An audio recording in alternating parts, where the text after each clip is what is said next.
बोल गंगा मैया की जय, रमण बिहारी लाल की जय, श्री गिरिराज धरण की जय, गौ माता की जय।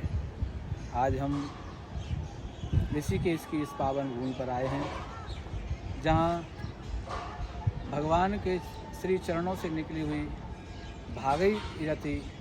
भागवती गंगा है। जो भागीरथी गंगा यहाँ बह रही हैं। सर्वे भवन्तु सुखिनः, सर्वे सन्तु निरामया, सर्वे भद्राणि पश्यन्तु मा कश्चित् दुर्भाग् भवेत्। ये भारत भूमि है। इस भारत भूमि में जितने भी तीर्थ हैं वो केवल इस भारत भूमि में ही हैं। यहाँ भी एक तीर्थ है जो ऋषिकेश है। इस ऋषिकेश में भगवान के श्री चरणों से निकली हुई गंगा जी बह रही हैं। बड़ा ही सुंदर मनोरम दृश्य है। कल हम जब यहाँ ऋषिकेश की भूमि पर पधारे और जब कल शाम को माँ गंगा जी की सन्निधि में बैठे, उनके तट पर बैठे, तो मानो मन में से संसार न जाने कहाँ चला गया और केवल भगवान की याद आई। ये भगवान की याद आई क्यों? क्योंकि जब हम कलकल निनानी गंगा जी के तट पर बैठे थे तो मानो जो भगवान के श्री चरणों से निकली हुई गंगा है, तब हमें मानो भगवान के श्री चरणों का ही ध्यान करा रही है। ऐसी पावनी गंगा का ये ऐसा पावन तीर्थ ऋषिकेश की भूमि, और इस दिव्य भूमि पर मनुष्य जन्म लेकर के भी यदि व्यक्ति कभी अपने तीर्थ स्थलों का भ्रमण जिसने नहीं किया, माँ गंगा जी में गोता नहीं लगाया, कभी माँ गंगा जी की सन्निधि में बैठ करके भगवत चर्चा, भगवत चरणार अनुराग और भगवान के कीर्तन का आनंद नहीं लिया, तो मनुष्य जन्म लेना ही व्यर्थ हो गया।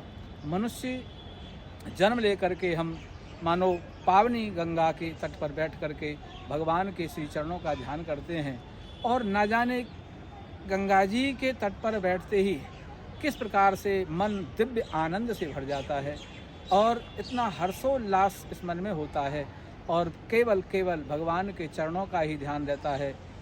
और वैकुंठनाथ के श्री चरणों में जब मन लगता है तो ये आनंद से भरा हुआ मन मानो फिर भगवान की ही पुकार करता है। इस कलकाल में केवल कलौ नास्तेव्य नास्तेव्य नास्तेव्य गतरन्य था।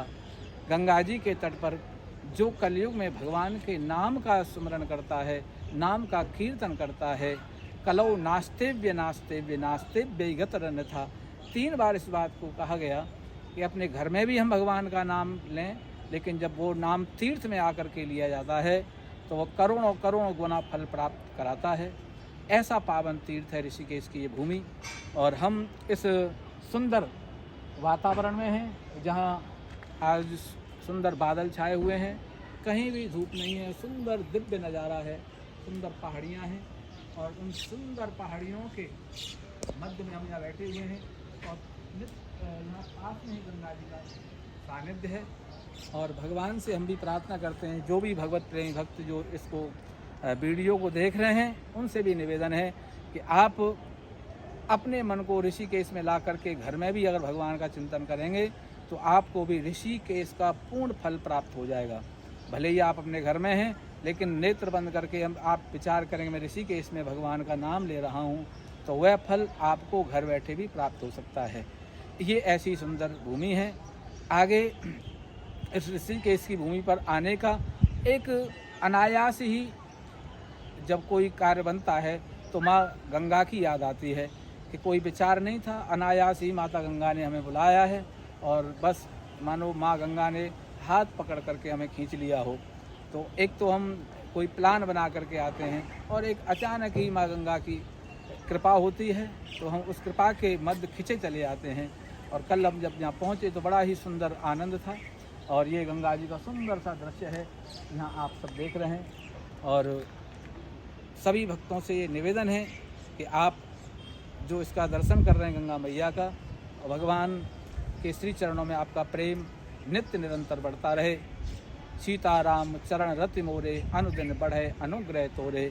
भगवान की भक्ति नित्य निरंतर आपके हृदय में बढ़ती रहे। आपके घर में सब खुश रहें, आनंद में रहें, आपका जीवन मंगलमय हो और आपका जीवन भक्तिमय हो।